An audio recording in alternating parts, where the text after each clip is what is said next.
Intégrité est un mot français qui vient des mots grecs. Integritas, qui signifie l'état d'une chose dans son entier. Il est formé de la même racine que le mot intégralité. Et il décrit le caractère de ce qui n'est pas altéré, de ce qui n'est pas modifié, de ce qui n'est pas biaisé.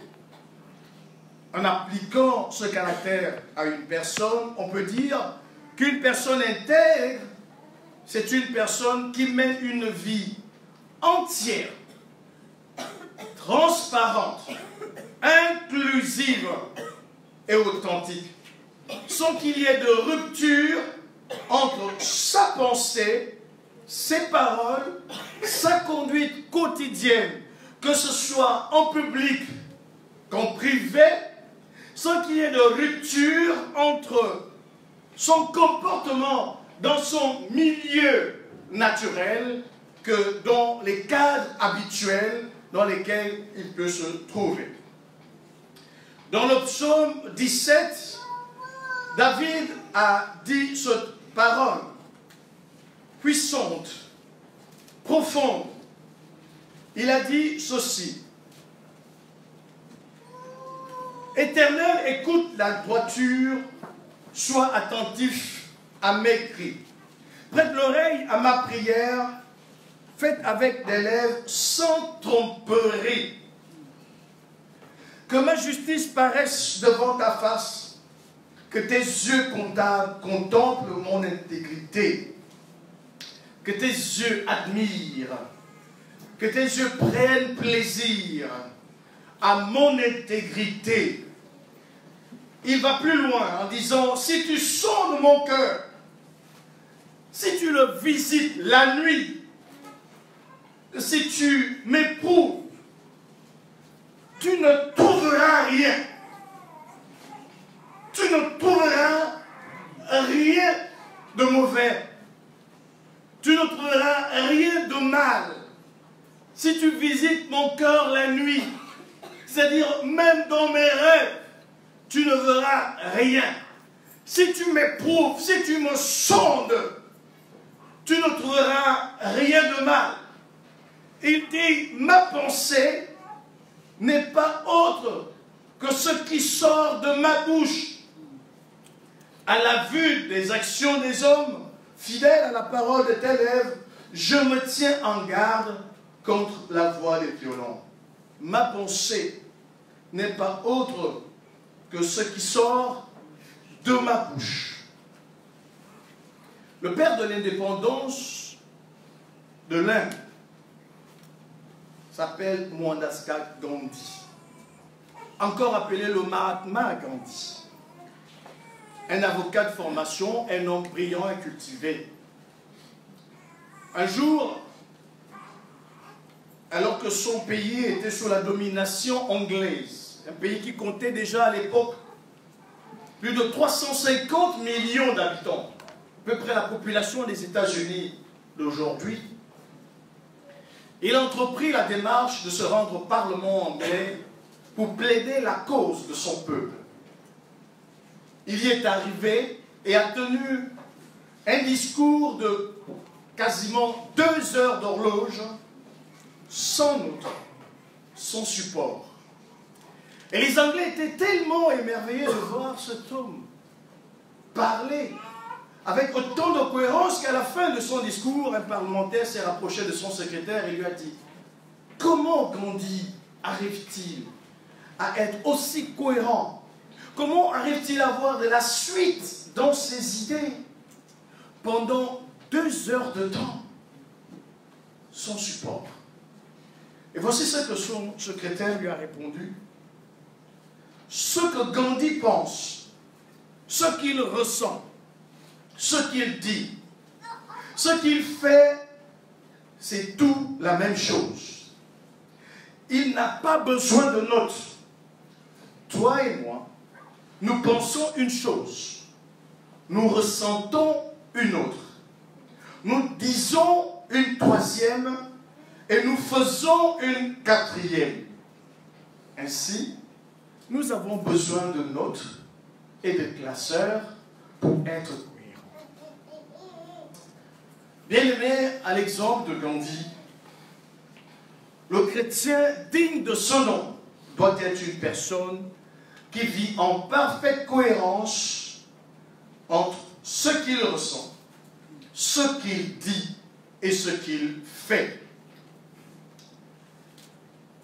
Pour revenir au monde évangélique,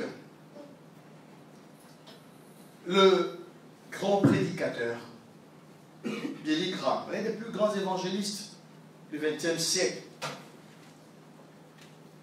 a dit ceci au sujet de l'intégrité. Il a dit, l'intégrité est synonyme d'honnêteté morale et de pureté dans nos vies. Cela implique que nous avons des standards moraux et spirituels solides et que nous puissions les suivre. Cela signifie aussi refuser de prendre des raccourcis qui pourraient même ne jamais être connus de qui que ce soit, mais qui sont faux. L'intégrité signifie qu'on est la même personne en dehors comme au dedans, et qu'il n'y ait pas de décalage entre ce qu'on est, ce qu'on dit et ce que l'on fait. Et c'est pour cela que Billy Graham a laissé une célèbre citation. Il a dit ceci: If you lose your work, you lose nothing.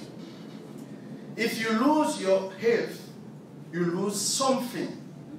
If you lose your integrity, you lose everything. En d'autres termes, si tu perds ta richesse, tu n'as rien perdu. Si tu perds ta santé, tu as perdu quelque chose, mais si tu perds ton intégrité, tu as tout perdu. Bien aimé, c'est pour dire combien l'intégrité est essentielle pour que nous puissions faire la différence dans nos sociétés. Dans nos sociétés de plus en plus caractérisées par un appétit vorace d'accumulation des richesses. Dans le livre des Proverbes, il est écrit au chapitre Proverbe chapitre 28,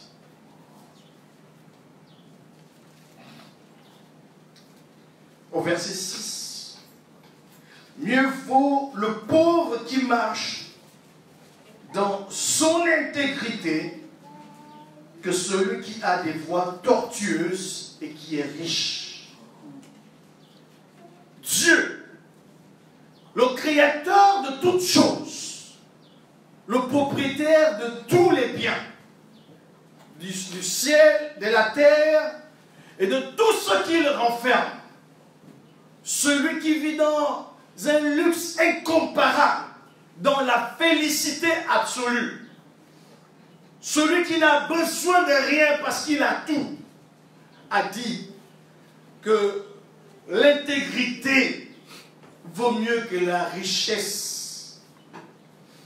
Aujourd'hui, le paganisme a envahi l'Église parce qu'il a trouvé des terres d'asile. Il a trouvé dans l'Église des niches, des cœurs qui étaient prêts à l'accueillir.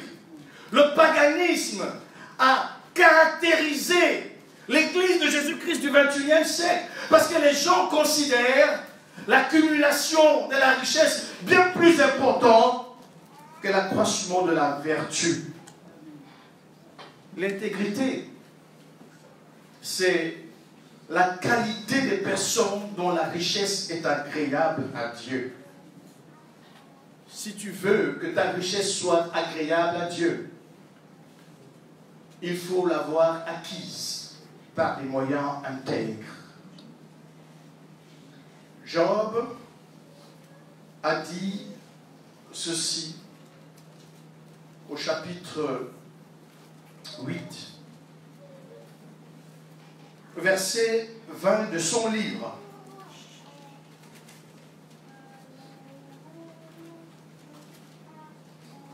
Il a dit,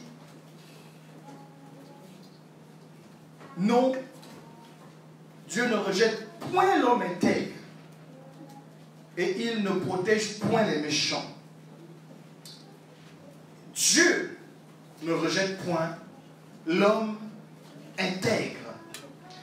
Et dans le livre de Job, on voit combien de fois la question de l'intégrité occupait une place centrale dans la vie de cet homme qui avait tout perdu en un jour et qui avait aussi tout retrouvé quelque temps plus tard.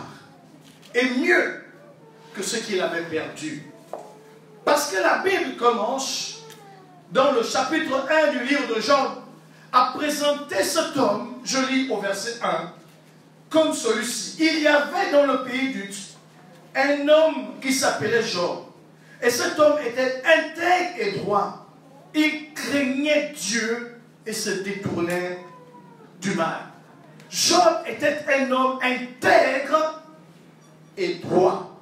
C'est-à-dire le côté caché et le côté visible de Job étaient identiques. C'est cela l'intégrité. Et c'est ce problème, ou du moins cette caractéristique, ce caractère, cette qualité dans la vie de Job qui va faire l'objet du conflit entre Dieu et Satan. Lorsque Satan vient porter la main sur la vie de Job, au verset 8, la Bible dit, l'Éternel dit à Satan, as-tu remarqué mon serviteur Job? Il n'y a personne comme lui sur toute la terre. C'est un homme intègre et droit, qui craint Dieu et qui se détourne du mal. C'est un homme intègre et droit. Et Satan va commencer à déchaîner sa foudre contre Job. Il va envoyer beaucoup de mauvaises choses. Les tueries de ses enfants, la destruction de son bétail, de ses maisons, la mort de ses serviteurs. Et cette question va se poser à nouveau. Parce qu'après tout cela, Job a rendu gloire à Dieu. Et Satan en était frustré. Il s'est à nouveau présenté auprès de Dieu. Et il lui a dit, au verset 4, et Satan répondit à l'Éternel, peu pour peu, tout ce que possède un homme, il le donne pour sa vie. Mais étends ta main, touche à ses os et à sa chair, et je suis sûr qu'il te maudira en face. Je suis sûr que ce fameux Job ne sera pas intègre jusqu'à la fin. Il va dire quelque chose qui ne correspond pas à ce que Dieu attend de lui. Il va poser un acte de reniement de sa foi. Et Job va tomber malade. Et la Bible nous dit, au verset 8, et Job prit un tesson pour se gratter et s'assit sur la cendre. Sa femme lui dit, tu demeures ferme dans ton intégrité, maudit Dieu et meurs. Tu demeures ferme dans ton intégrité. En d'autres termes, Job, pourquoi tu t'accroches à la vérité? Pourquoi tu t'accroches à la droiture? Pourquoi tu insistes de craindre Dieu, de te détourner du mal? Maudit Dieu, et c'en est fini. Job va lui donner ces paroles très, très inspirées. La Bible dit au verset 10, mais Job lui répondit, tu parles comme une femme insensée. Quoi? Nous recevons de Dieu le bien, et nous ne recevrions pas aussi le mal. En tout cela, Job ne pécha point par ses lèvres. Chers frères et sœurs, il est important de savoir que sans intégrité, nous ne sommes plus rien du tout. Sans intégrité, notre vie n'a pas de sel. C'est pourquoi je voudrais attirer votre attention sur 3 points et montrer que nous devons faire preuve d'intégrité parce qu'il en va de notre identité chrétienne. Et dire que nous devons être intègres parce qu'il en va de notre témoignage chrétien. Et enfin, que nous devons être intègres parce qu'il en va de notre service chrétien. D'abord, concernant l'identité. Qui sommes-nous? Toi qui es dans l'église, qui es-tu? Es-tu le produit de la société dans laquelle nous avons tous été tirés?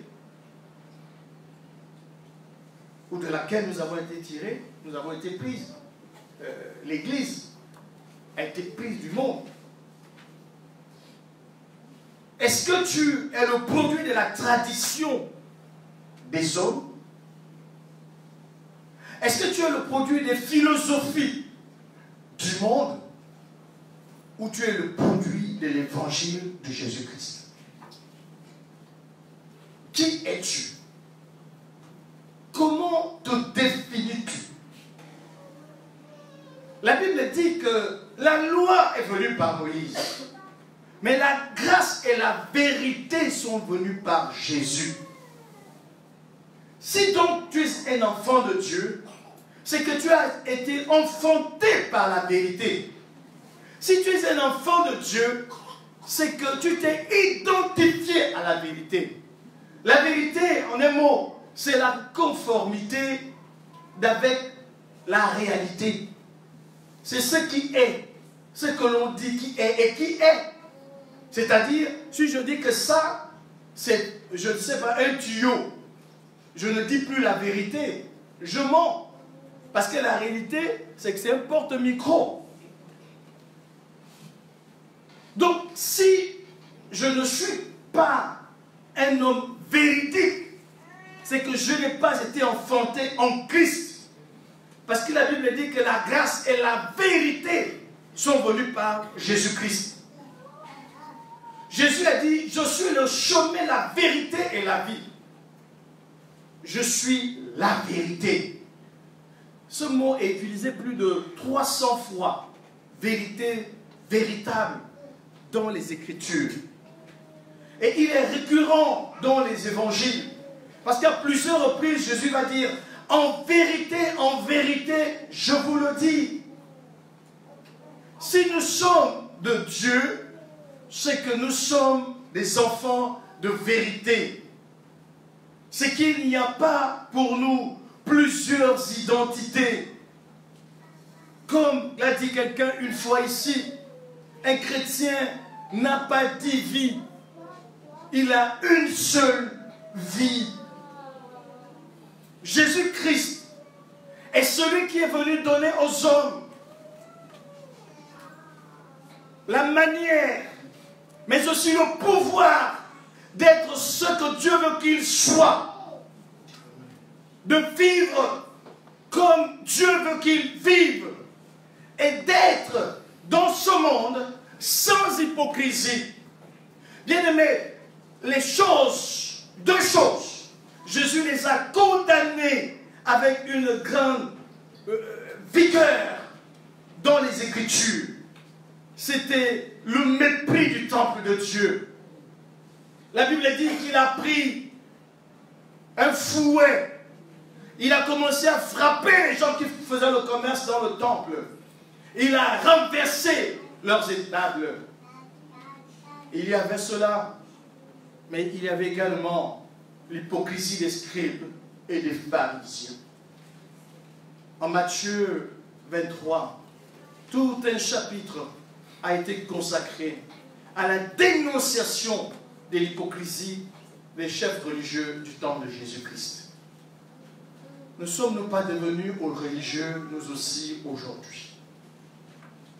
Venir à l'église ne fait pas de toi un enfant de Dieu. Prendre le baptême ici ou ailleurs ne fait pas de toi un enfant de Dieu. Pour toi, comme pour tous les hommes, le Seigneur a dit, vous les reconnaîtrez à leurs fruits. Bien-aimés, si je ne suis pas ami de la vérité et que je ne suis pas prêt à mourir pour la vérité, c'est que je ne suis pas disciple de Jésus-Christ. C'est que ma vie et mon langage sont deux choses différentes. C'est que mes actes contredisent ce que je professe, ce que je confesse, ce que je proclame. Jonas, un jour, était en train de fuir. Il était en train de fuir loin de la face de Dieu. Et il va se retrouver dans un bateau. Et Dieu était en train de faire chavirer ce bateau. Dans le livre du prophète Jonas, la Bible dit au verset 8. Alors ils lui dirent, dis-nous, qui nous attire ce malheur?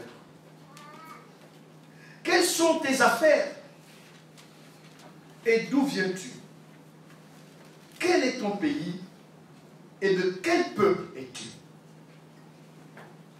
De quel peuple? Dans le contexte de Jonas, il était hébreu.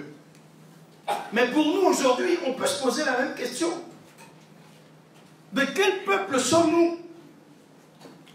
Du monde ou du peuple de Dieu?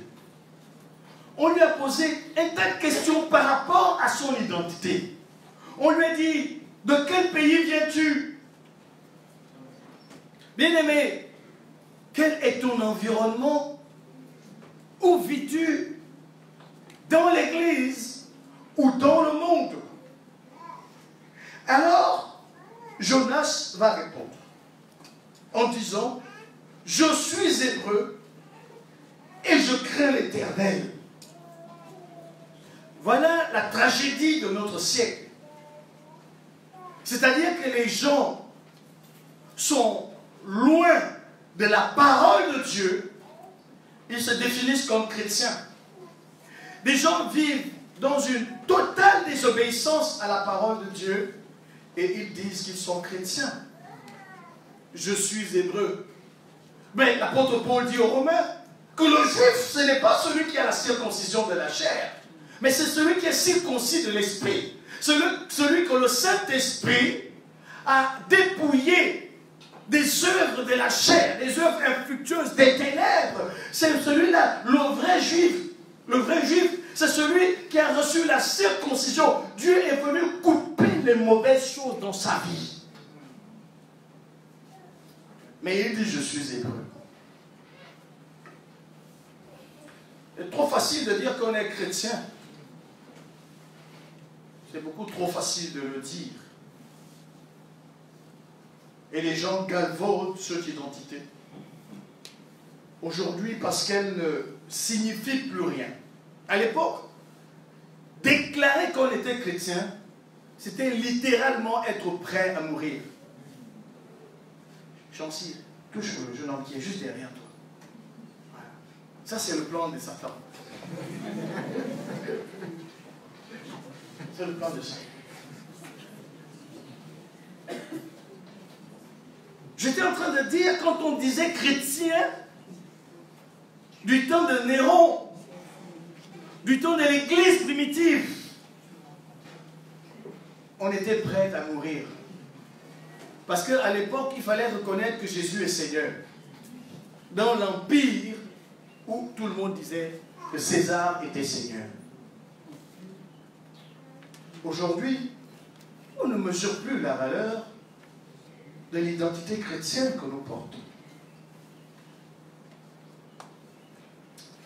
Dans le livre de Juges, au chapitre 17,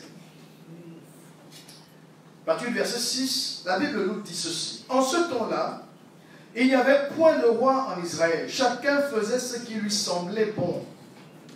il y avait un homme de Bethléem de Juda, de la famille de Juda. Il était lévite et il séjournait là. Cet homme partit de la ville de Bethléem de Juda pour chercher une demeure qui lui convint. Une demeure qui lui convint.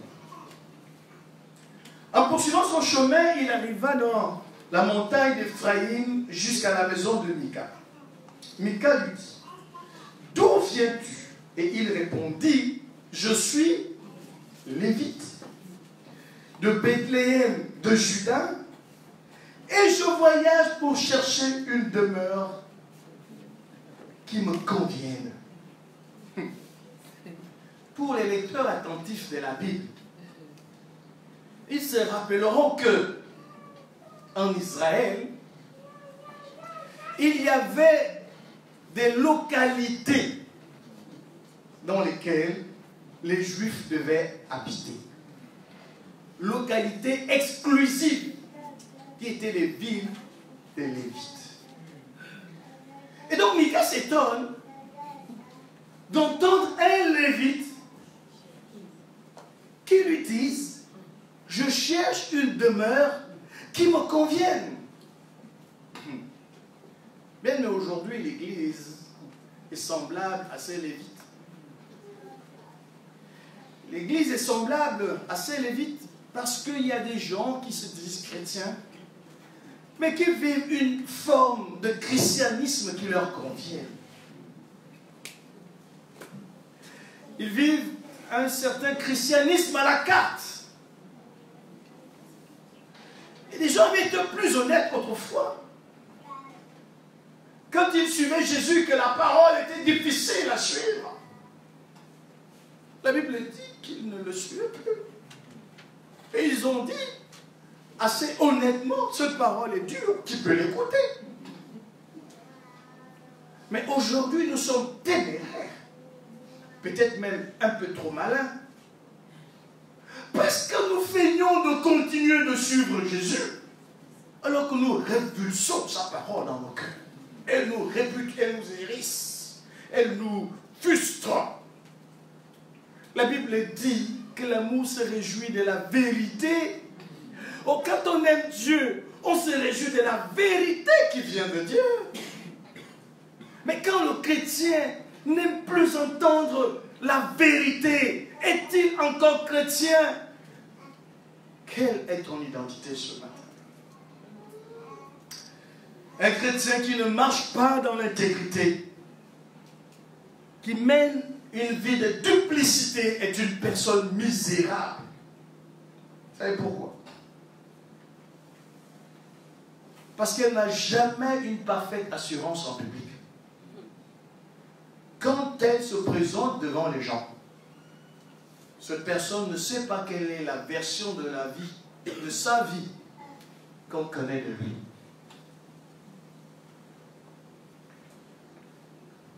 Je me suis converti, et quand je me suis marié, j'ai fait asseoir ma femme. Je lui ai parlé de ma vie de païen d'autrefois, et on a pleuré ensemble.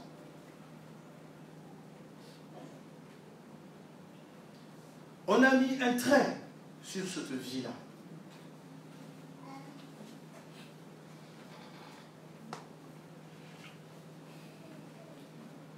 Et quand je parle en public,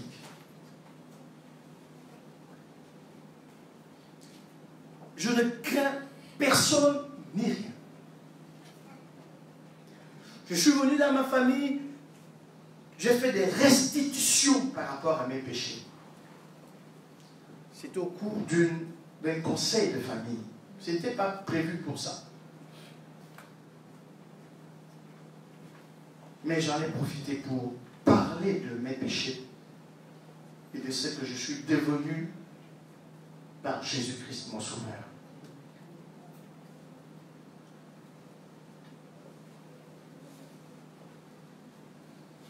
Il y a eu des scandales dans les églises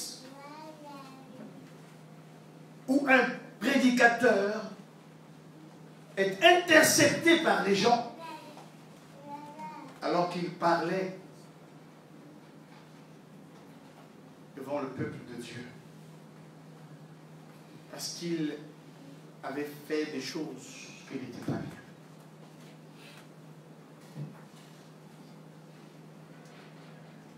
Un chrétien n'a qu'une seule vie. Si tu veux, on va dire deux, l'ancienne et la nouvelle. Ne continue pas avec l'ancienne dans la nouvelle. La Bible dit que nous tous qui avons été baptisés, c'est en sa mort que nous avons été baptisés, en Jésus-Christ. Afin que comme Christ est ressuscité des morts, nous aussi nous marchions en nouveauté de vie. Si la vie chrétienne est si difficile pour toi, laisse. Parce que tu seras perdant des deux côtés. Tu ne seras pas totalement païen et tu aurais pu faire des bonnes choses en tant que païen. Tout ce que tu aurais voulu faire en tant que païen. Et tu ne seras pas du tout chrétien. Cependant, il y a des choses que tu t'abstiens quand même de faire à cause de la parole que tu as entendue quelque part. C'est une sorte de christianisme à la carte.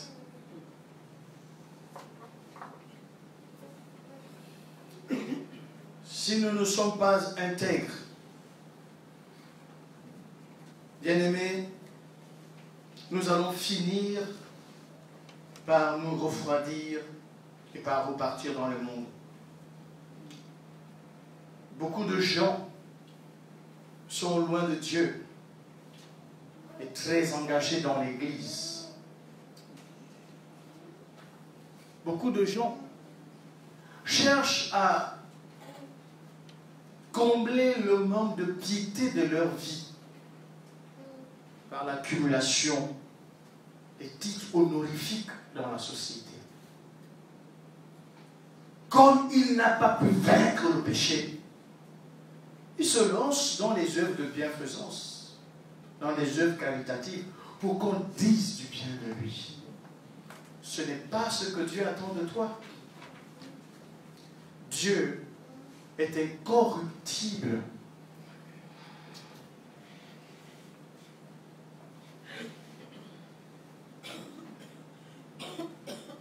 Deuxième domaine, c'est le domaine du témoignage.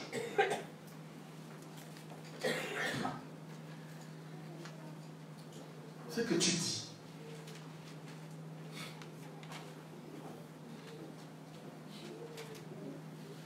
En réalité, ça me rappelle l'histoire de Jacob et d'Ésaü. Encore une fois, vous connaissez l'histoire. Isaac avait deux enfants. C'était des jumeaux. Et il va appeler l'aîné pour le bénir. Et sa mère va s'arranger à ce que ce soit le fils cadet qui vienne pour prendre cette bénédiction. Et quand il se présente devant son père, la Bible dit au verset 20 de Genèse 27, Isaac dit à son fils, « Hé quoi ?» Il faut charger les micros avant.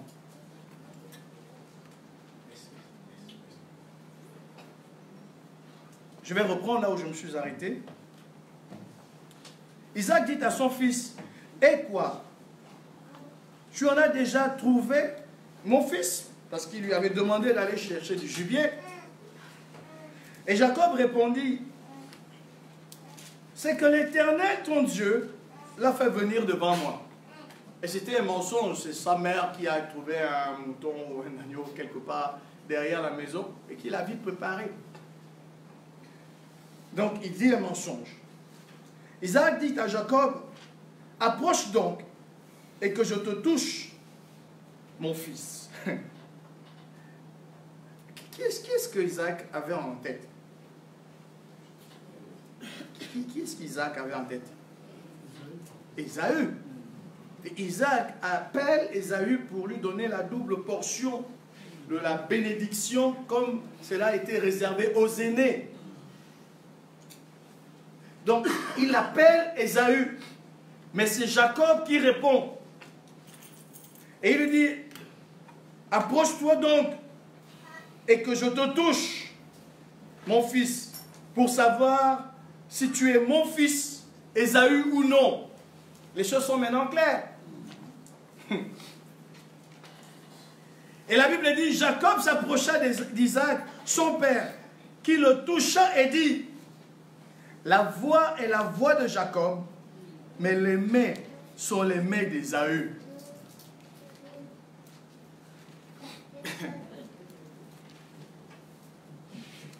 En fait, quand tu dis « je suis chrétien », les gens s'attendent à voir la chrétienté dans ta vie. Quand tu leur parles, tu leur dis « voici ce que Jésus a dit ». Mais quand ils se rapprochent de toi, qu'est-ce qu'ils trouvent? Que la voix est la voix d'un chrétien, mais la vie est la vie des païens. Qu'est-ce qu'ils trouvent? Un jour, un frère nous a parlé de cette histoire du figuier maudit pour nous encourager à être ce que nous disons que nous sommes, ce que nous présentons comme apparence. Ce figuier était verdoyant, avec de bonnes promesses. Celui qui regardait ce figuier de loin pouvait se dire, « Ah, que de figues agréables je pourrais cueillir de cet arbre. » Mais quand Jésus s'est approché, et il avait faim, nous dit la parole, il n'y avait rien à manger. Et il a dit à ce figuier que jamais il n'y ait de fruits sur toi. Et le lendemain, ce figuier était desséché. Une vie qui ne porte pas du fruit, une vie qui n'est pas conforme à l'évangile, fait peser une malédiction sur sa tête. L'apôtre Jacques dit, d'une même source, il ne peut pas y avoir de l'eau potable et de l'eau trouble. Si la source est corrompue, il ne peut plus y avoir de l'eau potable. Et si c'est une source qui donne de l'eau potable, il n'y aura pas de trouble à l'intérieur. Qui sommes-nous? Et qu'est-ce que nous annonçons aux gens? Quelles sont les promesses que nous leur présentons? Bien-aimé, tu es un jeune converti, tu es zélé pour Dieu, tu es plein de promesses pour ta famille, tu es plein de promesses pour ton église, tu es plein de promesses pour ta nation. Est-ce que le jour où les gens vont se rapprocher de toi, ils trouveront le désert?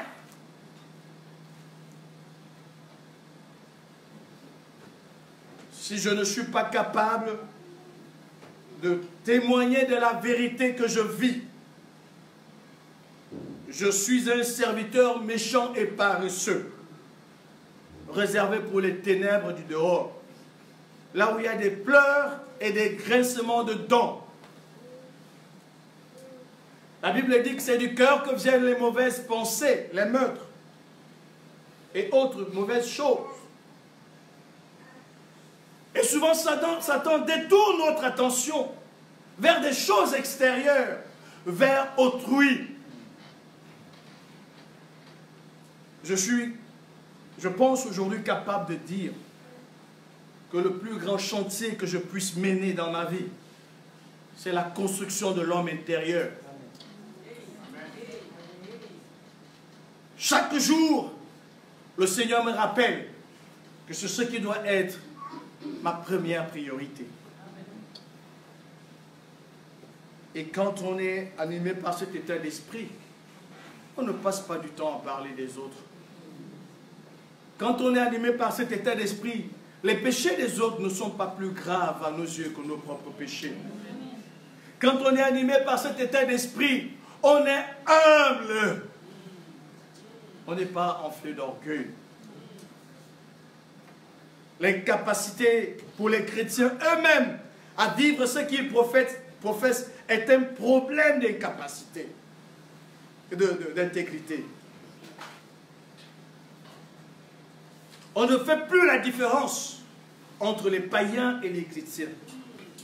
Les chrétiens mentent comme les païens. Les chrétiens divorcent comme les païens. Les chrétiens volent comme les païens. Les chrétiens sont plus hypocrites que les païens. Parce que les chrétiens connaissent la vérité. Les chrétiens, comme les païens, font les mêmes choses aujourd'hui. Or, la Bible dit, mon peuple, sortez du milieu d'eux.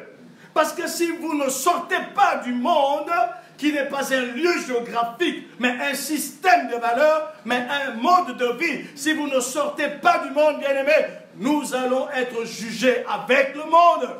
Et le jugement du monde, c'est l'enfer.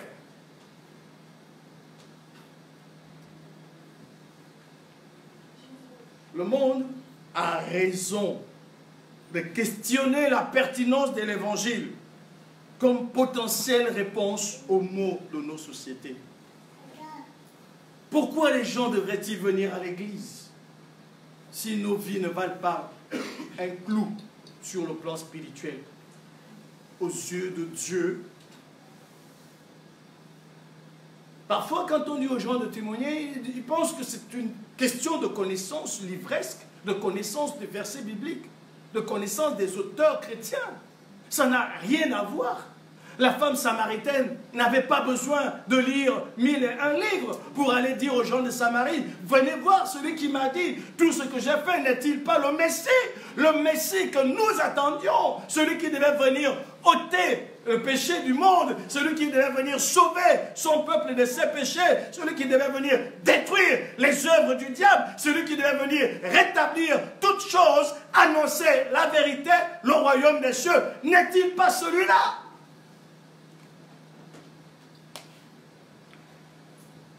Quelle force donnons-nous au message évangélique s'il n'est pas incarné dans nos vies?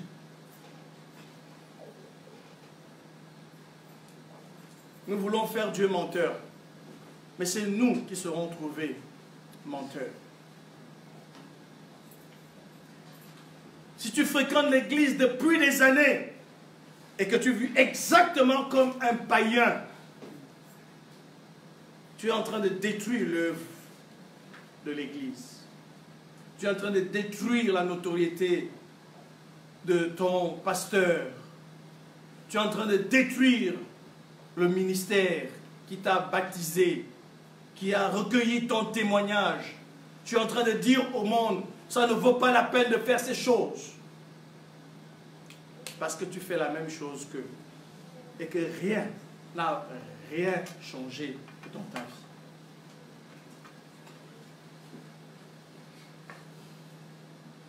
Dans l'Église, nous sommes encore des personnes tribalistes. Tribalistes.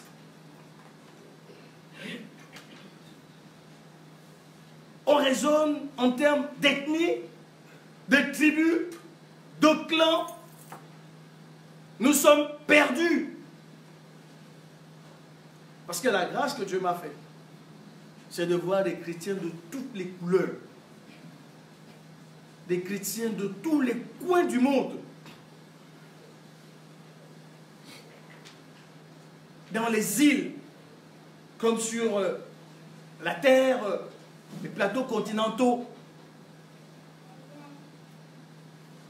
Il y a des gens qui donnent leur vie à Christ. Dans des pays dont on ignore les noms, les cultures, la langue. Et qui le célèbrent en esprit et en vérité. Comme ce cannibale de la Papouasie-Nouvelle-Guinée, à qui un occidental a dit vous croyez encore à ces choses parce qu'il a trouvé une Bible à côté de lui. Et il lui a répondu, si nous ne croyons pas à la Bible, si nous ne croyons pas à la Bible, c'est toi qui devais te retrouver dans cette marmite. Bien-aimé, la parole de Dieu est puissante. Et je suis témoin vivant de ce que l'évangile progresse dans le monde. Ne détruis pas le témoignage à rendre à l'évangile de Jésus-Christ. Comme je le disais ce matin aux frères à l'école biblique Emmaüs, je leur disais qu'il y a un vent de sectarisme aujourd'hui qui souffle, où les gens veulent nous croire que l'évangile, le christianisme, c'est la religion des Blancs. Déjà, ils sont ignorants de l'histoire. Parce que la Palestine, d'où est né Jésus, ce n'est pas en Europe. Ce n'est pas la religion des Blancs au sens européen ou occidental du terme. Ce n'est pas en Europe. Et de toute façon, si Dieu voulait sauver le monde par la mort de son Fils, il fallait bien qu'il naisse de quelque part. Et cet évangile, aujourd'hui, est à la base de la prospérité des plus grandes nations du monde. L'évangile n'est pas venu détruire les Africains. L'évangile est venu sauver l'Afrique. Et les Africains ont travaillé, ont œuvré pour que l'évangile entre en Afrique, pour que le plan de Dieu s'accomplisse. Nous en avons parlé ici à plusieurs reprises. Des gens comme Ben Melek, des gens comme Simon de Cyrène et d'autres, ils ont contribué à l'accomplissement du plan de Dieu. L'homme noir n'a jamais été exclu de la pensée de Dieu. L'Afrique n'a jamais été exclue. Sinon, pourquoi Joseph devait-il venir en Égypte pour sauver le petit Jésus? L'évangile est puissant, les amis. Et c'est la première religion au monde.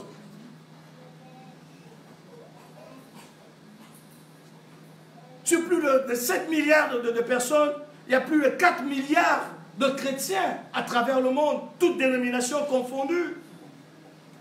Si c'était un message aussi faux, pourquoi prospérerait-il autant? Mais Jésus a dit une parole vraie. Tout pouvoir m'a été donné dans les cieux et sur la terre. Allez dans le monde entier et faites de toutes les nations des disciples. Et nous, en tant qu'Église de Jésus-Christ, nous allons poursuivre l'œuvre missionnaire toute notre vie. Et nos enfants, après nous, continueront là où nous nous serons arrêtés. Témoignons de Christ. Soyons donc intègres. Parce que c'est l'intégrité qui donne la force au témoignage. Mais quand je vous parle de moi, c'est pour dire que c'est possible. Parce que j'étais un païen parfait. Et ma bataille aujourd'hui, c'est de devenir un chrétien parfait. Ou plus que parfait, si vous voulez. Ma femme est là, mon petit frère est là, ma grande sœur est juste là. Ce n'est pas une fable, l'évangile. C'est la parole de vérité. Elle est dans la Bible. Et Jésus lui-même a dit, ta parole est la vérité. Sanctifie-les par ta parole. Celui qui met la parole de Dieu en pratique deviendra une femme, un homme intègre, une personne vraie en tout point. L'intégrité, c'est l'ingrédient invisible qui donne le courage et la force de tenir ferme et de marcher la tête haute en tout lieu et de dispenser droitement la parole de Dieu. Une personne intègre n'a pas besoin de le chanter. Elle le vit parce que c'est sa vie. Parce que c'est son choix. Les autres le voient et ils le reconnaissent.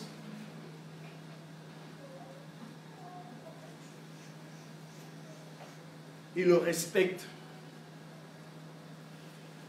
Ils le respectent.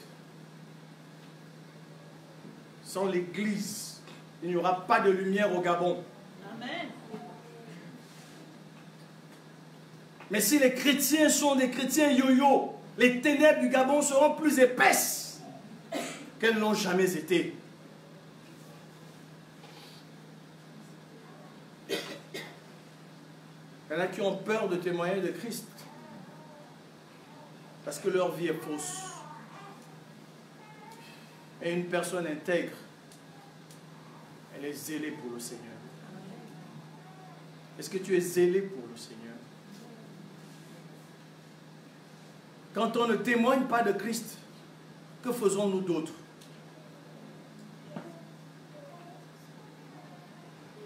Parce qu'une personne qui vit pour Christ n'a pas d'autres activités. Dans les GBU, on parle de la dimension holistique de l'évangile. L'évangile doit encercler, si vous voulez, tous les domaines de nos vies. Tu priais pour avoir du travail, mais c'était pourquoi? Tu voulais te marier, mais c'était pourquoi? C'était pourquoi d'autres si ce n'était pas pour la gloire de Dieu? La Bible dit que tout ce que vous faites, faites-le pour la gloire de Dieu. Alors qu'est-ce que tu fais dans ta vie et que tu n'intègres pas dans le plan de Dieu? Bien, aujourd'hui, nous sommes en train de réfléchir dans le monde évangélique à la question de la prise en compte de la divinité dans toutes les disciplines. C'est-à-dire, tu fais du droit, est-ce que tu trouves Dieu dans le droit que tu apprends? Dans les sciences que tu apprends, est-ce que tu trouves Dieu là-dedans? Dans ce que tu fais, la comptabilité, est-ce que tu trouves Dieu? Si tu prends la Bible, tu vas voir comment la comptabilité, elle transparaît du début à la fin. Ils mangèrent et ont pris 12 paniers de morceaux de pain en comptabilité. Et puis 12 disciples. Il y a eu 144 000. Il y a eu 12 tribus. 40 ans, 70 ans, 400. C'est la comptabilité. Dans tous les domaines de nos vies, même dans la linguistique, on voit Dieu. Vous imaginez que si je fais un enfant aujourd'hui, on va le laisser en Chine, il parle chinois. Il ne saura parler ni le fond ni le français. Il parle chinois. Comment Dieu a fait en sorte que l'homme, peu importe l'environnement où on le place, et les linguistes étudient ça, comment Dieu fait en sorte qu'à un âge donné, tout ce qui est possible, qu'il est possible à l'homme d'avoir pour apprendre n'importe quelle langue se forme dans sa vie à un moment donné. De sorte que quel que soit l'environnement, cet enfant va parler cette langue. Moi j'ai vu quand j'étais au Sénégal avec les enfants du grand frère, ils parlaient Wolof, clairement.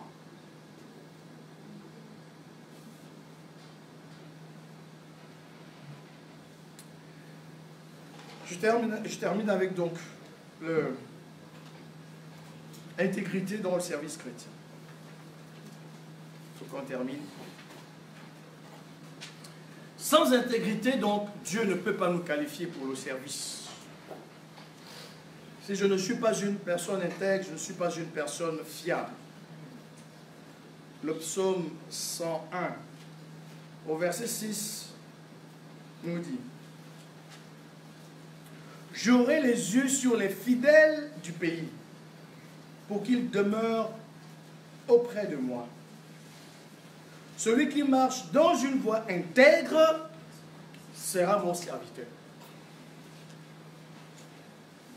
Celui qui est intègre, c'est celui que Dieu qualifie pour son service. Pas celui qui a un don, mais celui qui est intègre. Et voyez-vous, des gens comme Philippe étaient intègres.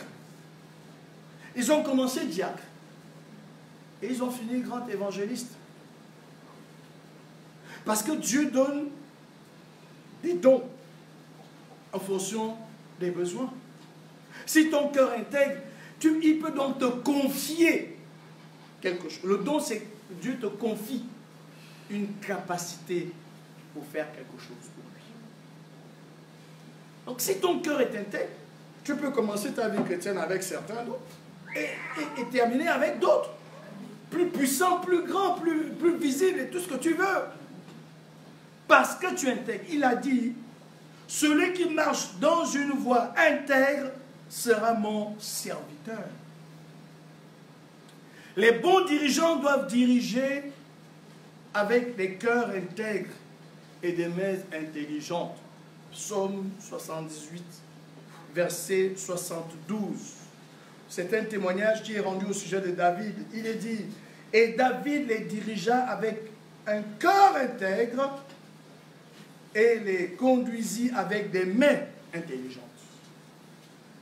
L'intégrité est agréable à Dieu quand on est dans le service. Quelqu'un a dit, lorsque Dieu nous considère par rapport au service, il recherche le caractère, tandis que nous recherchons sa gloire.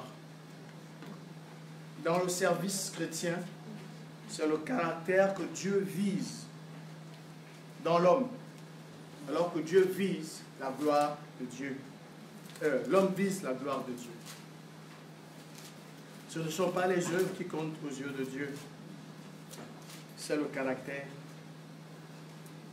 Et l'homme intègre, il sera agréable à Dieu. Proverbe chapitre 11, verset 20. L'intégrité nous ouvre les portes de la faveur, comme avec Ézéchias. Il était en train de mourir de maladie. Et Dieu lui a dit, tu vivras encore. Il a pleuré. Il a dit, souviens-toi que je t'ai servi avec fidélité et intégrité de cœur. L'intégrité attire la grâce de Dieu et nous qualifie. La Bible dit que dans le temps de Noé, alors que les pensées de l'homme se tournaient chaque jour vers le mal, je suis en Genèse chapitre 6, verset 9, verset 8. Mais Noé trouvait grâce aux yeux de l'Éternel. Voici la postérité de Noé. Noé était un homme juste et intègre dans son temps. Noé marchait avec Dieu. Pourquoi Noé a été épargné? Parce qu'il était intègre. Pourquoi Noé a été capable de construire l'arche à Dieu? Parce qu'il était un homme intègre. Comment Noé a-t-il pu sauver son âme et sa famille? Parce qu'il était un homme intègre. Bien-aimé, sans intégrité, on ne pourra rien accomplir de sérieux pour Dieu. Il faut être intègre pour se tenir dans la présence de Dieu. Si tu pries alors que tu es au service sans intégrité, le Seigneur ne t'entend pas. Le Seigneur ne t'écoute pas. Le Seigneur ne t'exauce pas. Même si la chose s'accomplit, ça ne vient pas de Dieu. La Bible dit que Dieu n'exauce pas les pécheurs, mais ce sont ceux qui l'honorent et qui font sa volonté qu'il exauce. Le péché, c'est ce qui crée une séparation entre nous et Dieu. Ésaïe 59, verset 2. Bien-aimé, l'intégrité, c'est l'ingrédient qui nous donne la capacité d'obtenir de Dieu ce que nous souhaitons. Si tu ne peux pas être intègre, ça ne vaut pas la peine de prier. Psaume chapitre 15, à partir du verset 1, il est écrit ceci. Ô Éternel, qui séjournera dans ta tente, qui demeurera sur ta montagne sainte, celui qui marche dans l'intégrité, qui pratique la justice et qui dit la vérité selon son cœur. Mais aujourd'hui, on a fait des demi-vérités une vertu. Il faut savoir cacher certaines choses aux gens. Ça, c'est une mauvaise interprétation des Écritures. Quand Abraham s'y est essayé, oui, parce qu'Abraham s'y est essayé, Dieu lui a dit, marche devant ma face et sois intègre. Genèse chapitre 17, verset 1. Marche devant ma face et sois intègre. Bien-aimé, l'intégrité est une nécessité si nous voulons demeurer auprès de Dieu et le servir. L'intégrité du dirigeant, l'intégrité du serviteur inspire la confiance autour de lui. Parfois, des gens se plaignent qu'on ne leur donne pas de responsabilités dans l'église. Êtes-vous intègre? Comment avez-vous d'abord géré ce qu'on vous a demandé de faire? Est-ce que vous savez rendre compte? Est-ce que vous savez demander pardon quand vous avez mal fait? Si vous n'êtes pas intègre, il n'y aura pas de capital de confiance à votre profit. Dieu aplanit les voies des hommes intègres. Proverbe chapitre 11, verset 15. Et il les garde du malin. Proverbe chapitre 13, verset 6. Le manque d'intégrité va nous pousser à la complaisance. Le manque d'intégrité va diluer nos valeurs et par conséquent notre message. Le manque d'intégrité va corrompre notre service. Il enlève toute crédibilité aux chrétiens. Toute crédibilité. Quand on n'est plus intègre ou quand on n'est pas intègre, on n'est plus du tout crédible. Le Seigneur avait compris cela. Vous savez qu'à la fin de leur vie, la plupart des apôtres ont été tués. Ils ne sont pas morts de mort naturelle. Mais qu'est-ce qui les a poussés à aller jusqu'au bout, jusqu'au sacrifice suprême? Eh bien, c'est parce qu'ils étaient intègres. Et comment ont-ils pu être intègres? C'est parce qu'ils avaient été proches de Jésus. La Bible dit que lorsque Jésus les a appelés, c'était pour les avoir d'abord avec lui. Pour qu'ils voient comment son enseignement et sa vie, c'était la même chose. Sa parole et sa façon d'être, c'était la même chose. Et ils ont vu ça pendant 3 années et demie. Ils ont vu comment, pour la vérité, Jésus-Christ lui-même est mort, au point où, quand c'était leur tour, ils ont fait la même chose. Ils ont fait la même chose que nous ne voulons plus faire aujourd'hui. Jésus nous dit, soyez proches de moi. Collez-vous à la parole. Mettez-la en pratique. Faites-moi confiance. On trouve des raisonnements. Et après, nos pensées sont corrompues. Paul était un homme intègre. L'apôtre Paul.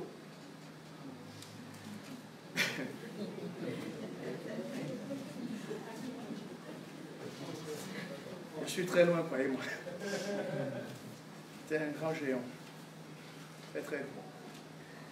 Voilà ce qu'il dit à Timothée, son fils spirituel. En 2 Timothée,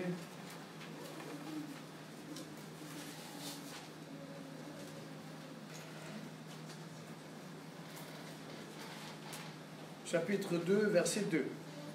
Quelqu'un peut-il lire ce passage?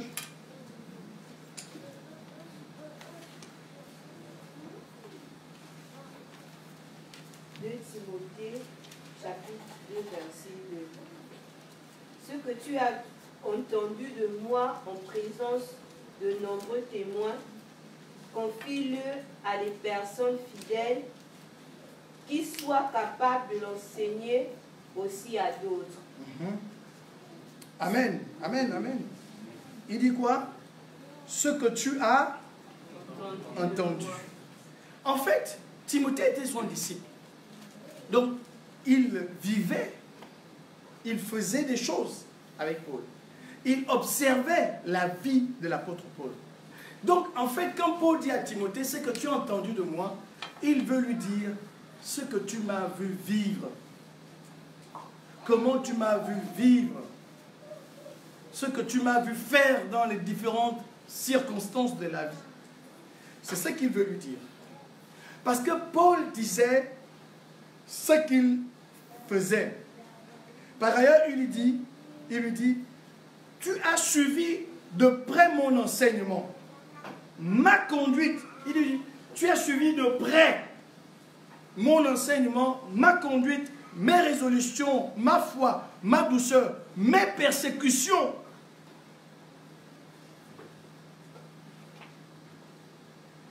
Comme tu as vu ça, et ce que tu as entendu, transmets-le aux autres. Aujourd'hui, on a des spécialistes de l'Internet. Les gens nous parlent, ils nous balancent des paroles, on ne sait pas comment ils vivent. Ils nous balancent des images. Et il y en a qui sont spécialistes dans le transfert. Transfert, prenez. Ce n'est pas un bon signe. Pour moi, ce n'est pas un bon signe. Les gens qui passent leur temps à partager les choses. Elles n'ont même pas pris la peine de s'examiner eux-mêmes, elles-mêmes, ces personnes-là. Elles vous parlent des choses que les gens ont dit, mais elles ne vous parlent pas de leur vie.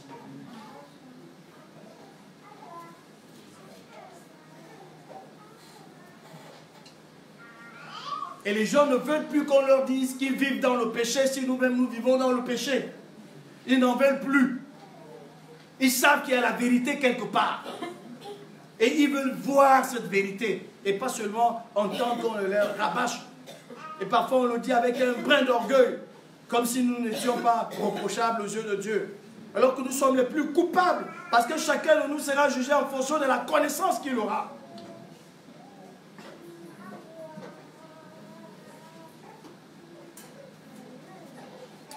Bien-aimé, je vais m'arrêter là.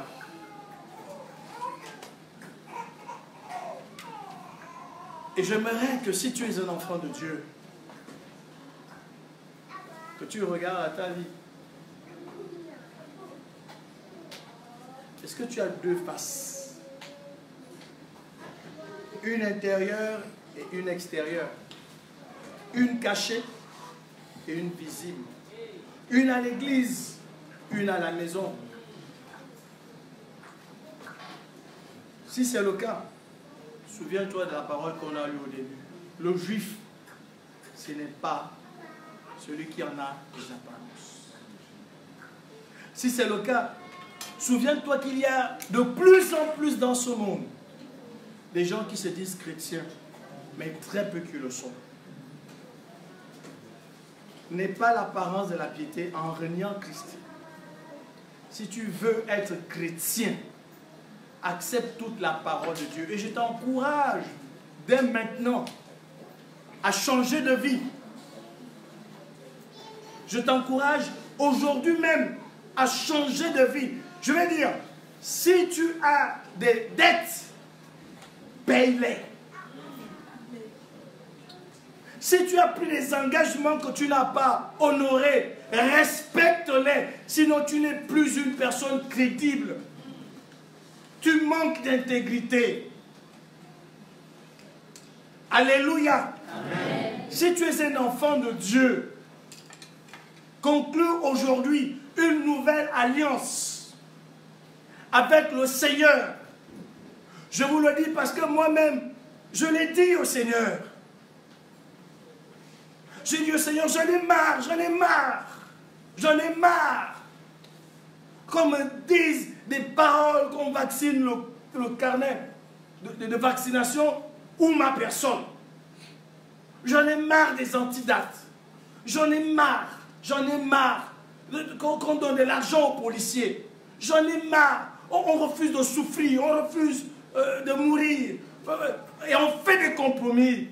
J'en ai marre, j'ai décidé d'être chrétien. Il faut que je vive en chrétien, même si je dois mourir, que je meure. Et je ne serai pas le premier à l'avoir dit. Esther a dit, si je dois mourir, que je meure. Shadrach, Meshach, Abednego ont dit, si je dois mourir, que je meure. Je ne serai pas le premier à dire, si je dois mourir, que je meure.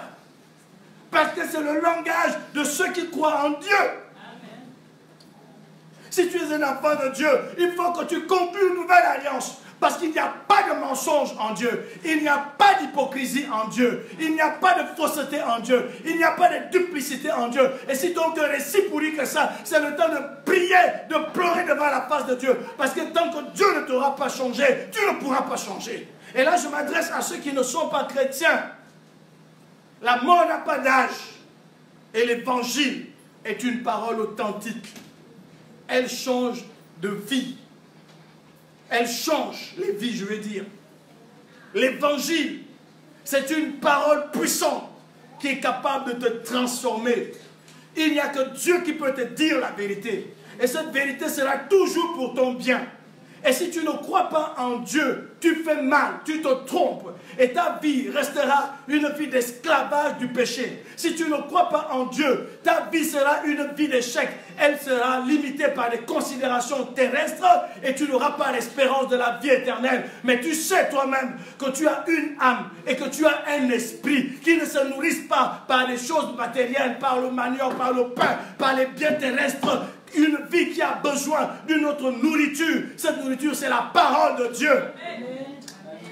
Si tu n'es pas chrétien, aujourd'hui, je t'invite à faire le bon choix, le vrai choix. Jésus ne te promet pas des voitures et autres. Il te donne plus que ça, la vie éternelle. Et tu peux expérimenter dès aujourd'hui une vie qui est propre, pure, intègre. Une vie véritable. Et tu auras la joie parce que les pécheurs sont endettés auprès de Dieu. Tu vas payer tes dettes aujourd'hui au moyen du sang de Jésus-Christ. Si tu n'es pas chrétien, il n'y a pas d'espoir pour ta famille. Parce que le chrétien, c'est celui qui tient sa famille, en particulier les premiers chrétiens. Si tu n'es pas chrétien et qu'il n'y a pas de chrétien dans ta famille, je t'encourage à donner ta vie à Jésus-Christ. Je t'encourage à dire oui au Seigneur et tu seras un pilier pour ta famille. La bénédiction rentrera dans ta famille grâce à toi. Grâce à toi. Tu n'auras pas besoin toi-même d'avoir des biens, mais tu vas enrichir d'autres. Parce que ceux qui marchent dans les voies du Seigneur trouvent la prospérité au bout du chemin. Je t'encourage à donner ta vie à Christ. Bien aimé, tous les pasteurs ne sont pas des menteurs. Toutes les églises ne sont pas fausses. Ça ne sert à rien de courir à gauche et à droite. Aujourd'hui, tu sais que Jésus-Christ est mort à la croix pour tes péchés. Si tu viens à lui, il va te pardonner. Et personne ne pourra plus te condamner. Parce que la mort de Jésus-Christ a plus de valeur que toute autre chose est capable de racheter ton âme. Si tu ne crois pas en Jésus-Christ, aujourd'hui, Satan va continuer de régner dans ta vie. Tu feras le mal malgré toi.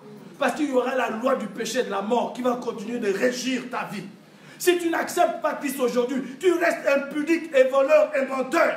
Tu restes quelqu'un qui va semer des divisions, la discorde. Tu vas toujours être dévoré par l'envie, la jalousie, la convoitise. Mais si tu acceptes Jésus-Christ aujourd'hui, il est capable de faire de toi une nouvelle créature. Viens au Seigneur et tu seras une personne intègre. Viens au Seigneur et tu vas solder tes dettes vis-à-vis de Dieu. Et il te donnera aussi les moyens spirituels et matériels de solder tes dettes vis-à-vis des hommes. Viens au Seigneur Jésus-Christ et tu n'auras plus besoin de faire semblant. Tu seras. Tu ne vas plus chercher à paraître. Tu seras. Tu seras. Tu seras. Alléluia. Amen. Tu seras une personne respectable. Tu seras même fier de toi-même. Tu vas te regarder et tu diras, Seigneur, merci pour ce que tu as fait de moi. Amen. Merci pour ce que tu as fait dans ma vie. Tu vas te regarder et tu diras, c'est fini, Seigneur, je suis un homme libre, je suis une femme libre. Tu pourras dire, Alléluia, à celui qui vient au nom du Seigneur. Hosanna. Si c'est ton cas ce matin, je t'invite à te lever. Tu restes debout là où tu es. Et je vais rendre grâce à Dieu. Et inviter Maman Joséphine à prier. Si tu es là ce matin, tu veux donner ta vie à Christ.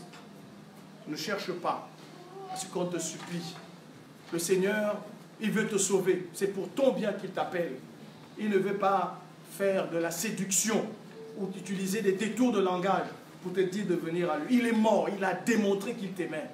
Et il te dit ce matin que si tu l'aimes aussi, que tu lui donnes ta vie comme il t'a donné sa vie. S'il y a quelqu'un qui veut prendre cette décision ce matin pour être un chrétien intègre et vrai, un homme juste et droit, un homme qui craint Dieu, une personne qui se détourne du mal, lève-toi et nous allons prier. Il n'y aura pas de cérémonie spéciale, il n'y aura pas de façon extraordinaire de faire les choses. Tu dis, j'accepte Jésus, je lui donne ma vie, je m'engage à le suivre comme mon sauveur et mon Seigneur. Alléluia. Y a-t-il quelqu'un d'autre?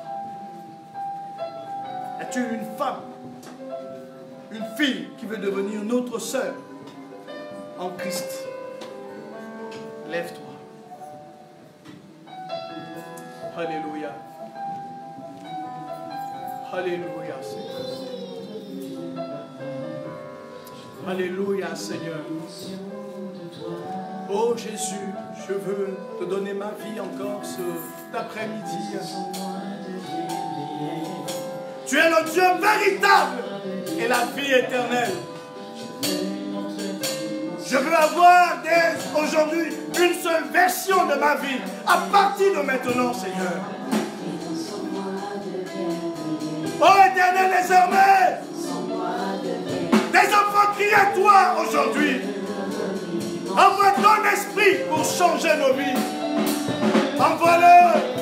Envoie-le, Seigneur. Je t'en supplie, oh Dieu. Viens. Et que la vérité soit au fond du cœur.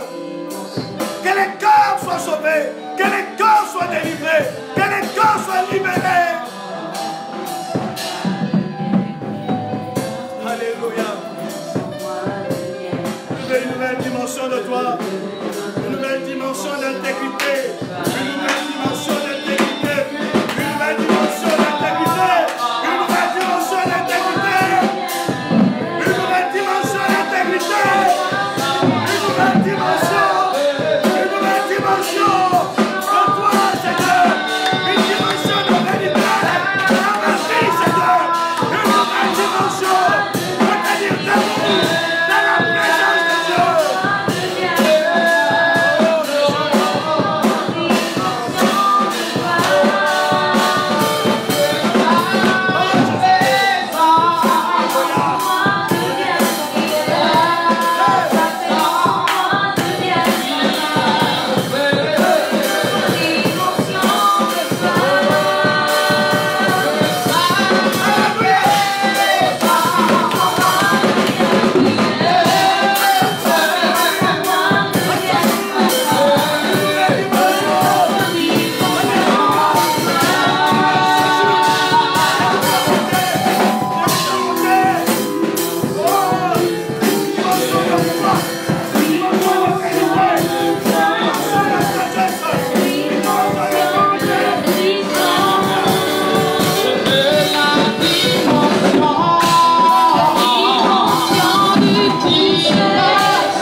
Nous allons nous lever et nous allons prier. C'est un sujet vraiment très important. Et la pensée que j'avais vraiment la nuit, c'était sur la justice des hommes. Et le Seigneur me disait, la justice des hommes est comme un vêtement souillé devant le Seigneur. Dans l'épître de Jean, la Bible dit, si nous disons que nous sommes en communion avec lui et que nous marchons dans les ténèbres, nous mentons et nous ne pratiquons pas la vérité. Mais si nous marchons dans la lumière comme il est lui-même dans la lumière, nous sommes mutuellement en communion et le sang de Jésus, son Fils, nous purifie de tout péché. Si nous disons que nous n'avons pas de péché, nous nous séduisons nous-mêmes et la vérité n'est point en nous. La séduction dans la maison de Dieu. Nous nous séduisons nous-mêmes. Et nous allons élever nos voix et condamner la séduction dans la maison de Dieu, le corps de Christ en général. Nous allons dire, Seigneur, nous voulons vivre dans la vérité, parce que toi-même tu es lumière. Celui qui vit dans le mensonge et vit dans les ténèbres. Nous allons élever nos voix et condamner la séduction sur toutes ses formes dans la maison de Dieu. Seigneur, ce matin, nous avons besoin de toi. Seigneur, nous voulons vivre dans la vérité, parce que nous sommes des enfants de lumière. Nous refusons, Seigneur, ô Père éternel, de vivre, Seigneur, dans le mensonge. De vivre, Seigneur, dans le mensonge. Seigneur, ce matin, ô Père éternel, nous avons besoin de toi. Seigneur, nous voulons, Père éternel, ô Dieu, Seigneur, que tu te manifestes, Seigneur, dans nos vies. Seigneur, ce matin, viens encore, ô Père éternel, agir, Seigneur, dans nos vies. Seigneur, nous sommes, Seigneur, des enfants de lumière, et nous ne voulons pas vivre dans le mensonge. Seigneur, ce matin, nous avons besoin de toi. Nous voulons, Père éternel, ce matin, que tu te manifestes. Nous voulons, Père éternel, des personnes justes, des personnes qui affectionnent la vérité. Nous voulons, Seigneur, ce matin, oh Dieu, Seigneur, nous voulons, oh Dieu, vivre, Seigneur, dans la vérité. Nous ne voulons pas nous séduire nous-mêmes, Seigneur, par les discours. Seigneur, oh Père éternel, ce matin, nous avons besoin de toi. Nous voulons, oh Dieu, Seigneur, que tu te manifestes puissamment dans le nom de Jésus, Seigneur. Merci, oh Père éternel, pour tout ce que tu fais. Nous te bénissons, Seigneur, et nous te rendons toute la gloire. Nous allons prier. Je me souviens qu'en 2014, j'avais reçu une pensée par rapport à la nation. Et le Seigneur condamnait l'Église. Et c'est la sœur Marcel qui avait même fait des copies qu'il fallait donner à toutes les églises. Et ce que le Seigneur reprochait au corps de Christ, c'est de diluer sa parole. De ne plus dire la vérité, de diluer sa parole. Il disait qu'on a inventé des systèmes dans sa maison qui n'ont rien à voir avec lui. Et lorsque nous parcourons la plupart des assemblées, nous pouvons voir comment on a élevé même des personnes vraiment comme des rois. Le Seigneur n'est plus roi dans ses maisons. Dans sa maison, ce sont des hommes, le culte de la personnalité, où on a mis la personne au devant et le Seigneur est resté en arrière. Alors nous allons dire, Seigneur, nous refusons cela par la puissance et l'autorité du nom de Jésus. Seigneur, ce matin, nous crions à toi. Seigneur, viens, Seigneur, oh Dieu, maître de l'homme. Seigneur, dans ta maison. Seigneur, nous avons besoin de toi. Nous voulons, Père éternel, que ta parole, Seigneur, soit appliquée dans son intégralité. Parce que nous sommes des enfants de lumière. Nous sommes des enfants de Dieu. Nous refusons, Père éternel, que ta parole, Seigneur, soit diluée. Mais nous voulons, Seigneur, vivre, Seigneur, dans la vérité. Nous voulons toujours dire la vérité. Seigneur, ce matin, Seigneur, que les systèmes qui ont été inventés par les hommes dans ta maison, Seigneur, disparaissent. Parce que nous voulons que tu prennes la première place, Seigneur, dans nos vies. Que tu prennes la première place dans nos assemblées. Seigneur, nous sommes fatigués d'élever les hommes. Parce que c'est toi qui dois être élevé. C'est toi qui dois être élevé. C'est toi qui dois t'élever. Seigneur, nous ne sommes que les instruments que tu utilises dans ta maison. Seigneur, nous te bénissons. Parce que tout ce que nous faisons, c'est pour ta gloire. Seigneur, ce matin, Seigneur, nous avons besoin de toi. Nous avons besoin de toi. Nous avons besoin de toi. Nous avons besoin de toi, Seigneur. Béni sois-tu, Seigneur. Alléluia, gloire à toi.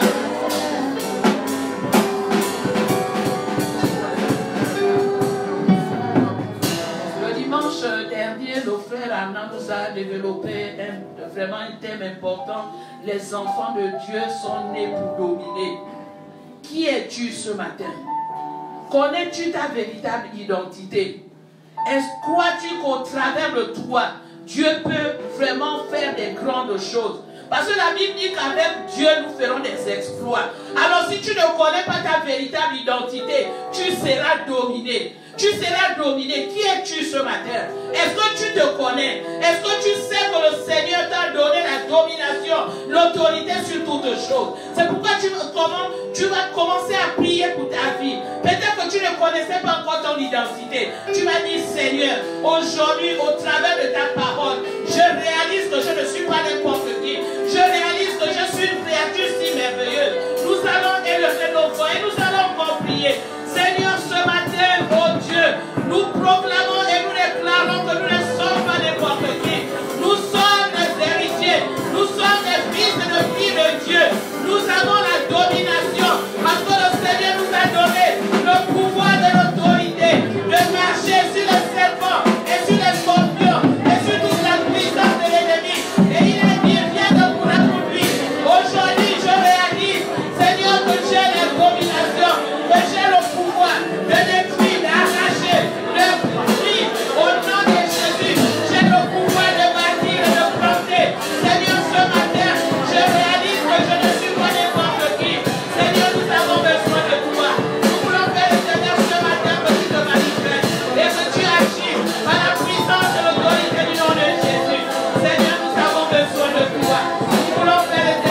Alors Jésus, parlant à la foule et à ses disciples, dit: les scribes et les pharisiens sont assis dans la chair de Moïse.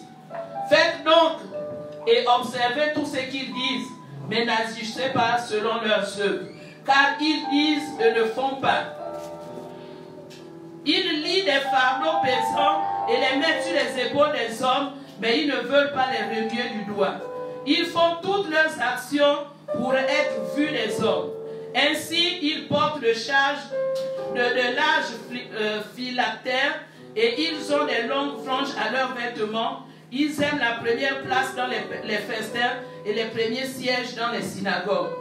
Qu'est-ce qu'on ne voit pas dans la maison de Dieu? Nous vivons dans la duplicité. Nous disons des choses et nous-mêmes, nous ne les vivons pas. Mais nous voulons que les autres les fassent. Nous faisons des choses pour être vus des hommes. Nous voulons être applaudis des hommes. Mais la Bible dit que lorsque le Seigneur approuve les voies d'un homme, il dispose favorablement à son égard même ses ennemis. Mais qu'est-ce qu'on ne voit pas dans la maison de Dieu? On fait des exploits par nos propres forces pour être vus des hommes, pour être applaudis des hommes. Mais si tu veux être applaudi des hommes, ce sera ta récompense. Mais Dieu veut que tu fasses les choses pour d'abord toucher son cœur avant de toucher le cœur des hommes. Et c'est pourquoi ce matin, nous allons encore prier et dire: Seigneur, peut-être que nous nous sommes trompés, ou peut-être que j'ai fait quelque chose dans ta maison pour être vu des hommes, pour attirer la faveur des hommes vers moi. Mais Seigneur, désormais, je veux faire les choses pour toucher d'abord ton cœur. Je veux faire les choses pour te faire plaisir, que je sois agréable à tes yeux. Nous allons élever nos voix. Seigneur, ce matin, oh Dieu, Seigneur, nous voulons venir à toi encore. Seigneur, afin que tu viennes encore aider tes enfants. Seigneur, nous voulons d'abord te faire plaisir. Nous voulons d'abord toucher ton cœur. Nous voulons, Seigneur, oh Dieu, que tout ce que nous faisons, ce soit pour ta gloire. Nous ne voulons rien faire de nous-mêmes. Mais nous voulons, Seigneur, ce matin, que tu te manifestes et que tu viennes encore nous aider. Seigneur, nous avons besoin de toi. Nous voulons faire éternel, oh Dieu, Seigneur, que tu agisses, que notre service soit vrai, que notre service soit vrai. Seigneur, nous voulons faire éternel, oh Dieu, que tu te manifestes et que tu agisses au nom de Jésus. Seigneur, ce matin, Père éternel, nous voulons te faire, que tu nous aides encore, oh Dieu, à reconsidérer nos voies. Nous voulons faire les choses comme toi tu les aimes. Nous voulons faire les choses, Seigneur, oh Dieu, selon toi. Nous refusons, Seigneur, oh Dieu. Merci, Seigneur. Que l'honneur et la gloire te reviennent au nom de Jésus. Nous allons prier. Nous allons dire au Seigneur que nous voulons être authentiques. Nous voulons être vrais. Nous voulons être vrais. Que la fausseté, l'hypocrisie soit détruite au nom de Jésus. Il y en a qui ont une double personnalité. Ils sont comme des caméléons, doux, et en même temps, ils sont comme des loups en dehors de la maison de Dieu. Mais ce matin, nous allons dire: Seigneur, viens nous dépouiller. Nous voulons que le Saint-Esprit vienne nous dépouiller ce matin. Nous voulons être vrais, nous voulons être authentiques. Nous voulons être des véritables enfants de Dieu. Des enfants qui marchent dans la crainte de Dieu, qui se détournent du mal, qui font réellement ce que leur Père veut. Nous allons élever nos voix. Seigneur, ce matin, oh Dieu, Seigneur, nous refusons, Seigneur, d'être hypocrites. Seigneur, comme ces hypocrites, Seigneur, que tu as condamnés, ces pharisiens, Père éternel, oh Dieu.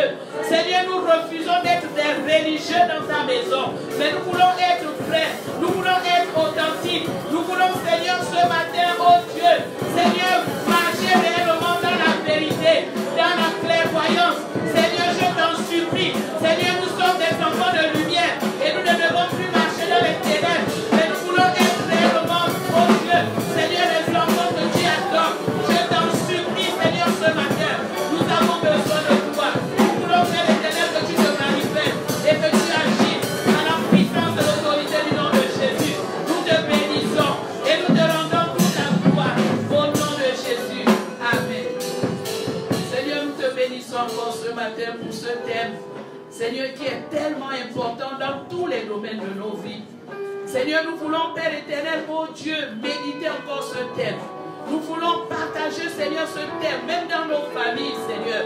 Parce que nous avons compris ce matin que l'intégrité est à la base de toutes choses. Seigneur, nous voulons, Père éternel, te dire encore merci ce matin. Et nous voulons nous recommander à ta grâce. Nous voulons, Seigneur, que tu viennes encore parler à nos vies, que tu continues de parler encore à nos cœurs. Seigneur, merci pour tout ce que tu vas encore accomplir dans nos vies. Que l'honneur et la gloire te reviennent au nom de Jésus. Amen. Je vais appeler nos frères Lionel. Que le Seigneur nous bénisse encore ce matin. Merci Seigneur. Nous avons encore parlé de toutes les manières. Seigneur, il y a eu une liaison sur ce qu'on disait déjà depuis le début. La crainte de Dieu, c'est revenu. On disait que la crainte de Dieu, c'était s'éloigner du mal, vivre dans l'obéissance. Et pour être intègre, il faut tout cela. Il faut craindre Dieu. Il faut se détourner du mal. Il faut vivre dans l'obéissance. Amen. Le Seigneur soit glorifié. Nous allons passer aux offrandes. La Bible dit que nous devons apporter nos dîmes et nos offrandes. Que la maison du Seigneur ne manque pas de nourriture. Je veux vous inviter à vous lever et apporter ce que vous avez prévu au Seigneur. Amen. Et chantons.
Éternel mon Dieu, je te bénis, je te rends grâce pour ces moments. Merci Seigneur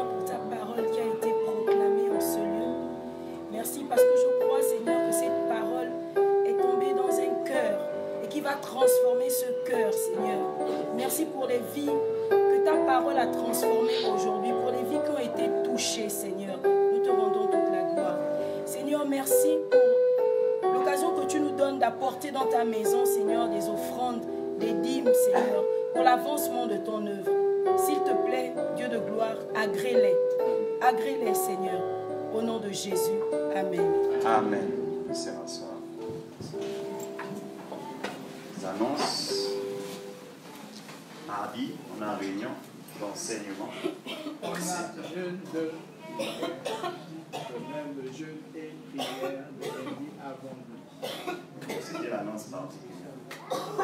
C'est suffisant pour la semaine prochaine. Les autres jours, on annonce. La semaine prochaine, on a jeûne et prière du lundi 26 au vendredi 30 août 2019, de 17h à 20h. Voilà. Et dimanche, nous avons toujours nos cours de maïs de 9h à 10h30 et notre culte à 11h. L'affluence, les hommes 50, femmes 57, enfants 51, total 158. Le Seigneur ajoute à l'église tous les nouveaux convertis. Est-ce que la religion nous visite la première fois, les frères et sœurs, la première fois qui viennent pour recevoir les liens, on veut vous applaudir, vous encourager. Est-ce qu'on peut accorder?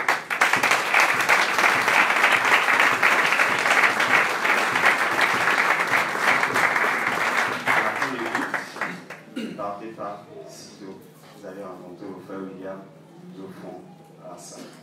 Frère William, voilà. Et tous ceux qui ont levé les mains, qui se sont levés lorsque le pasteur a fait la paix, vous aussi rencontrer le frère William. Je vais inviter l'ancien pour l'enseignement.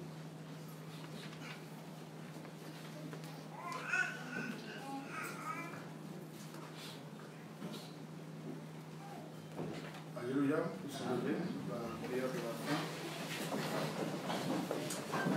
Nous remercions Dieu pour ce message et nous bénissons l'homme qu'il a choisi ce matin pour nous le communiquer. Vous voyez, c'est un passage, un message qui nous touche tous. Et quand il a parlé, il a pris l'exemple de Jonas, le contexte dans lequel le passage qui a été choisi.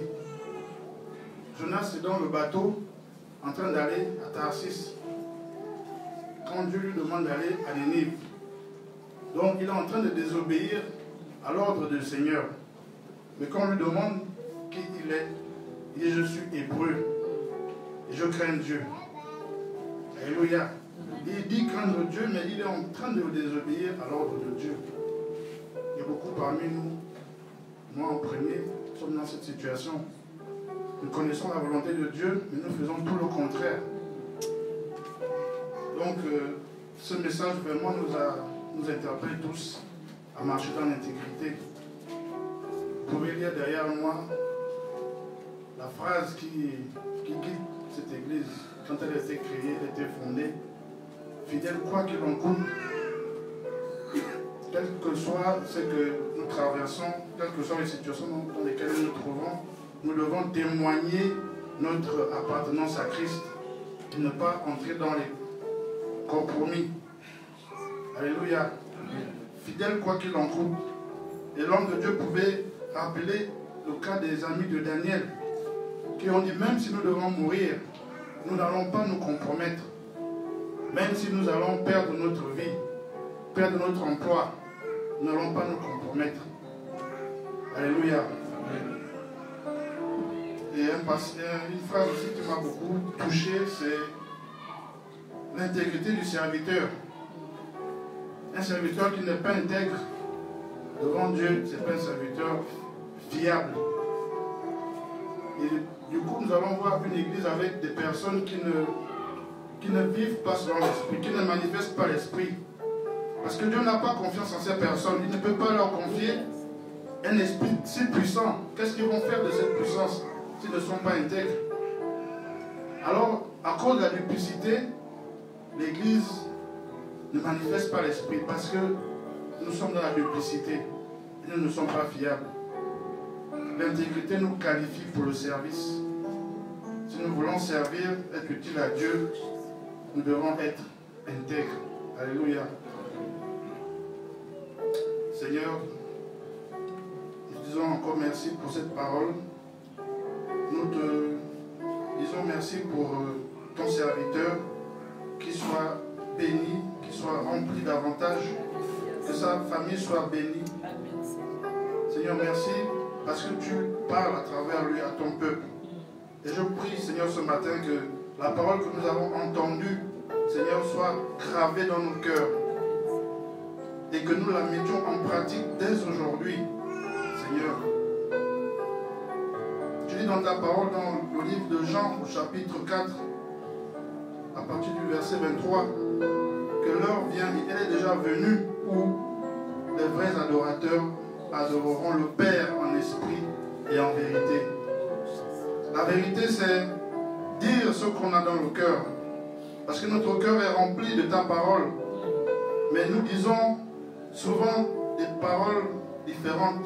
Nous avons des comportements différents, des positions différentes de ce que tu nous demandes dans nos milieux. Si nous voulons t'adorer réellement en esprit et en vérité, car c'est là les adorateurs que tu demandes. Oui, Seigneur, nous voulons être conformes à cette parole.